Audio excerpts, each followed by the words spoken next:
je suis à Lumini, j'enseigne les statistiques dans tous les cursus en fait, en licence première année, deuxième année, en master.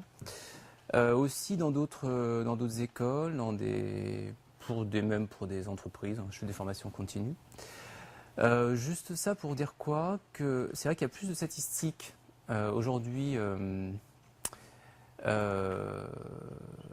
notamment on le voit bien là dans le programme de terminale et en première et puis en seconde. Mais il y a aussi, j'ai l'impression, hein, je parle trop fort? Non, parle plus fort. Ah, faut que je parle plus fort, mais j'ai le micro pourtant. Non, mais pas pour les gens. Pour vous, d'accord. Et donc, oui, je me suis aperçu de quoi? Qu'il y avait beaucoup plus de débouchés sans doute. En tout cas, enfin, je vois, on a un master, on a trois maintenant masters spécialisés en statistique et probabilité à Marseille, pardon. Et ces masters, c'est les masters qui marchent le mieux à l'université en réalité. Donc, et il y a des débouchés énormes dans les entreprises.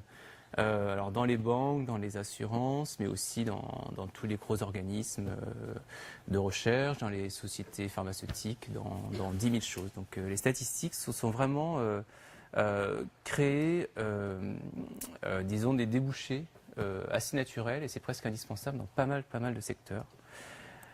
Voilà, ceci, alors, je fais OK. Ceci pour dire voilà mon point de vue en fait, hein, parce que en fait comme vous avez enfin moi je vois ensuite où vont les étudiants et il y en a quand même pas mal qui trouvent du boulot avec un bagage en statistique appliqué à certains domaines en statistique. Là ce dont je vais vous parler c'est un petit peu de la binomiale, un petit peu du théorème central limite et en fait là mon objectif c'était plutôt alors j'aurais pu passer en dernier puis là aujourd'hui je passe en premier, c'est très bien. C'est plutôt de voir un petit peu après le programme de terminale ce qu'on peut commencer à faire avec les outils dont disposent les élèves, notamment construire un test. Donc on va construire un test statistique assez simple. Alors, bon, je démarre comme c'est moi qui parle en premier, je démarre un petit peu sur quelques notions de base, mais il y a plein de choses très simples, trop simples, et vous m'arrêtez, vous me sifflez si ça va pas. Donc, je commence par la loi de Bernoulli, qui est la variable de comptage la plus simple en réalité, puisque vous comptez sur un individu s'il y a la présence de quelque chose ou si cette présence n'y est pas. Donc ça vaut soit 0 s'il n'y a rien, et 1 s'il y a quelque chose. Les variables de comptage, il n'y en a pas des tonnes. Ensuite, il y a la binomiale. Et puis ensuite, finalement, il y a la loi de Poisson qui est utilisée aussi. La négative binomiale. Et au final, si on demande à des gens qui font des stats depuis très longtemps, ils vont peut-être vous sortir 4 lois discrètes. Peut-être l'uniforme discrète aussi. Mais il n'y en a pas tant que ça. Donc déjà, la Bernoulli et la binomiale, c'est des outils, des armes assez intéressantes. Donc par la suite, petit p, ce sera la probabilité de tomber sur 1 quand j'ai codé 0. Parce qu'il n'y a pas le caractère qu'on regarde, et 1 quand le caractère y est. Une autre écriture qu'on trouve dans des bouquins, c'est celle-ci, hein, qui est assez classique. Hein, donc c'est d'écrire directement p de x, p puissance x, 1 moins p, 1 moins x. Ou bien l'écrire pour n'importe quel x, et puis de tuer à chaque fois tous les x s'ils ne sont pas égaux à 0 ou à 1. C'est-à-dire qu'on met ce qu'on appelle les Dirac ici. Si la Dirac en 0, ça vaut 1 si c'est 0 et 0 ailleurs. Donc c'est comme des indicatrices en fait. Voilà, ça c'est juste parce que c'est des choses qu'on trouve de temps en temps. Bien sûr, la moyenne c'est P, la variance c'est P fois moins P. Je ne vous fais pas un cours, hein, c'est juste je passe des choses en revue. Voilà. Des petites remarques sur la loi de Bernoulli. Le produit de Bernoulli, c'est encore une Bernoulli. Si on met, donc quand on a deux Bernoulli indépendantes, hein, indépendantes c'est important. Je ne l'ai pas marqué, bien sûr. Ah si, j'ai mis là. Donc si on fait le produit, c'est encore une Bernoulli. Si on en prend une à la puissance de l'autre, c'est encore une Bernoulli. Si on fait la somme, c'est une binomiale. On va le voir dans un instant. Qu'est-ce que je voulais dire? En fait, ce qui est intéressant, c'est que la Bernoulli, c'est pas juste je suis malade, je suis pas malade. Au début, les médecins, par exemple, ils utilisent beaucoup les Bernoulli. Parce que typiquement, il y a un symptôme ou il n'y a pas le symptôme. Et puis ils ont plein de grilles de symptômes, et puis ça y est pas. Et il y a plein de techniques statistiques, notamment régression logistique, avec des variables dichotomiques où c'est 0, 1. Malade, pas malade, température, pas température, etc. Mais évidemment, n'importe quelle variable peut se prêter à une Bernoulli. Pour une variable continue, alors là j'ai inventé un peu une durée de vie. Durée de vie après rechute, vous avez une rechute d'une maladie, quelle est la durée de vie moyenne. Voilà un histogramme. Chaque classe de l'histogramme peut être vue comme une Bernoulli, par exemple, ou alors vous arrêtez l'histogramme à un moment donné et vous dites c'est quoi la probabilité de vivre plus que 50 mois, par exemple. Eh bien, soit vous avez vécu plus de 50 mois, et je mets 1, soit vous n'avez pas vécu plus de 50 mois, et je mets 0, et ça devient une Bernoulli. Et donc, la moyenne de la Bernoulli, cette fois-ci, c'est la probabilité de survivre plus que 50 mois. Et du coup, on peut voir ce petit p comme la probabilité comme une probabilité à partir d'une variable continue. Et donc, par exemple, estimer un histogramme, c'est fait de plein de Bernoulli, et donc une classe, c'est un estimateur d'une probabilité donnée. Enfin, estimateur, on va voir, mais voilà. Donc là, je construis plein de Bernoulli, par exemple. Donc, les Bernoulli ne sont pas seulement des cas de discrets.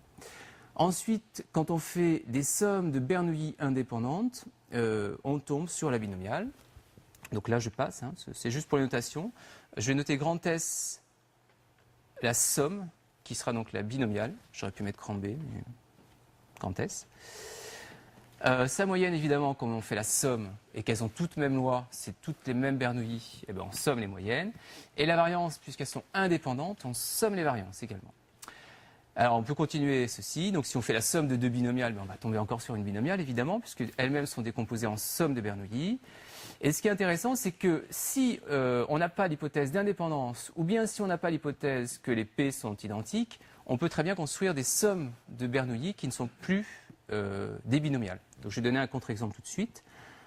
Là, c'était des exemples de binomiales qui apparaissaient typiquement dans des systèmes en parallèle. Je ne vais pas m'étendre là-dessus, mais quand vous avez plein de systèmes en parallèle, plein de réacteurs par exemple, combien de réacteurs sont tombés en panne parmi n? Si les réacteurs sont identiques, c'est encore une binomiale, etc.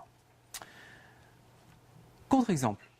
Vous avez, alors, grand S ici, c'est sur un individu, je regarde le nombre de maladies. Alors, je ne vais pas vous embêter trop dans les calculs, tout ça, il faut me croire, mais si vous voulez, de toute façon, c'est accessible, on vous donnera la doc. Une première maladie, vous avez une chance sur 4 de contracter cette maladie. Et ensuite, si vous avez cette maladie, qui vous rend, disons, plus faible, vous avez une chance sur 2 d'obtenir la deuxième maladie. Mais sinon, cette deuxième maladie, vous n'auriez eu qu'une chance sur 6 de l'obtenir. Donc, vous voyez que la première maladie aggrave le risque d'avoir la deuxième maladie. Il y a donc une dépendance entre les deux Bernoulli. Pourtant, en fait, si on regarde globalement, ces deux Bernoulli ont le même paramètre, une chance sur 4. Hein, parce qu'il y en a une chance sur 6 si on n'est pas malade, et une chance sur 2 si on est malade. Et si on fait les probabilités qu'on combine, on s'aperçoit que globalement, on a une chance sur 4 d'avoir la deuxième maladie. Eh bien, la somme de ces deux Bernoulli fait, grand S ici, une loi qui n'est pas une binomiale. C'est deux Bernoulli qui sont de même paramètre, mais elles ne sont pas indépendantes. Et donc, si on calcule ici, on ne peut pas avoir à la fois P au carré ici et 1 moins P au carré. Donc, ce n'est pas une binomiale. Voilà, donc c'est un exemple tout simple, mais qui est intéressant parce qu'en fait, ensuite, on peut tout à fait faire des erreurs si on n'a pas vérifié l'hypothèse d'indépendance. Évidemment, si P avait été différent, c'est rarement une binomiale également. Ensuite, alors l'un des thèmes là, alors je passe plein de choses en revue pour aller au test, parce qu'on va utiliser la binomiale pour construire notre thèse dans un instant. J'ai une petite remarque sur la binomiale, mais Hervé en a parlé, puis tout le monde va en parler, donc je ne vais pas m'attarder trop longtemps. Évidemment, le grand S, qui est la somme de Bernoulli, ça va diverger si n tend vers l'infini. Parce que même si la probabilité d'être égal à 1 est petite, je vais sommer une infinité de fois des événements qui ont une probabilité non nulle d'apparaître, et donc ça va forcément tendre vers l'infini. Donc on le voit bien, ça va se décaler. Hein. Ici, on avait une binomiale avec n égale 10, et voilà. Et puis avec n égale 100, je commence à me décaler. Là, je tombe sur 30 en moyenne. Et ainsi de suite. Donc évidemment, grand S ne va pas tendre vers une loi normale, puisque S va exploser. Et puis une loi normale, c'est vrai que c'est à densité, donc c'est un peu étonnant de se dire que quelque chose qui est discret peut tendre vers quelque chose de continu. Ensuite, alors ça, excusez-moi, c'est peut-être pas la meilleure illustration, mais on peut le voir quand même comme ça. Je ne vais pas garder S, je vais essayer d'empêcher S d'exploser, en fait, en réalité, c'est ça. S va exploser si n tend vers l'infini. Donc on va prendre S sur n, par exemple. En prenant S sur n, c'est comme si vous preniez la table, là, pas la table, une règle, enfin un élève prend une règle, Et puis c'est un décimètre, et donc il a découpé en 10, en 10 segments égaux ici la règle, et puis on a une chance sur 10 de tomber dans chaque classe de la règle. Et du coup là, les petits bâtons, c'est 1/10, c'est la chance de tomber sur un des découpages. Et puis maintenant, je découpe en 100, et donc cette fois-ci, la probabilité de tomber dans un des petits intervalles, c'est 1 sur 100. Et je peux infiniment découper, on voit que les probabilités vont tendre vers 0, évidemment. Donc il ne va plus rien rester, et pourtant, il faut bien qu'on se trouve quelque part. Et donc c'est là où on voit la notion de continuité, où on se dit la probabilité de tomber pile quelque part, c'est 0. Et donc il faut représenter autrement. Et la représentation autrement, c'est par une densité. Alors là, l'idée, c'était quoi? C'était de se dire, j'ai découpé ma règle en plein de morceaux. Grand S qui tend vers l'infini, je vais le diviser par n. Et cette fois-ci, ça reste entre 0 et 1, évidemment. Ça reste entre 0 et 1, mais finalement, ce n'est pas encore le bon choix. Parce que S sur n, par la loi des grands nombres dont parlait Hervé, vous me dites s'il y a des choses qui ne sont peut-être pas claires. Parce que j'ai mis ces deux figures, on peut regarder juste en bas. S sur n va tendre vers une constante qui est petit p, évidemment. Donc, grand S va exploser, grand S sur n va tendre vers petit p. En fait, ce qu'il faudrait regarder, c'est essayer de garder une variabilité. Et donc, quand on regarde la variance de S, je suis passé très vite dessus, on s'aperçoit qu'elle est en n fois p fois moins de p, bien sûr. Et du coup, je vais essayer de garder une variance constante, donc diviser par racine de n, puisque diviser par racine de n, ça fait que la variance va être divisée par n. Et du coup, on va tomber plutôt sur quelque chose de la forme ce qu'est le théorème central limite. En fait, on va faire du racine de n fois quelque chose divisé par n. Alors, voilà, donc S ça explose, S sur n ça tend vers p, et puis on va zoomer à la racine de n pour avoir la vitesse, pour que la variance se stabilise, en quelque sorte. J'aurais pu le rappeler ici, donc en effet la variance de S sur n c'est divisé par n, donc je vais remultiplier ceci par racine de n pour que la variance soit constante.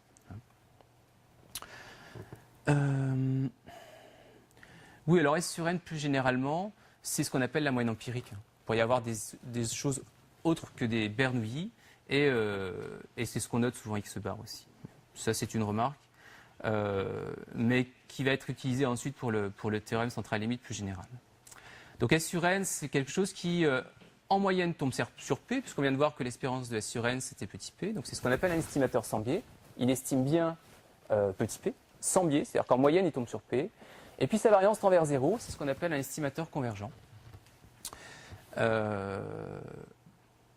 Et c'est l'estimateur de base, c'est une moyenne empirique, mais comme on l'a vu tout à l'heure sur la variable continue qu'on pouvait d'un seul coup rendre Bernoulli, la moyenne empirique peut estimer des choses beaucoup plus subtiles que petit p. Vous pouvez estimer une probabilité de vivre plus qu'un certain temps, vous pouvez estimer des choses au carré, et puis vous pouvez estimer une fonction de moyenne est aussi souvent estimée par une moyenne empirique.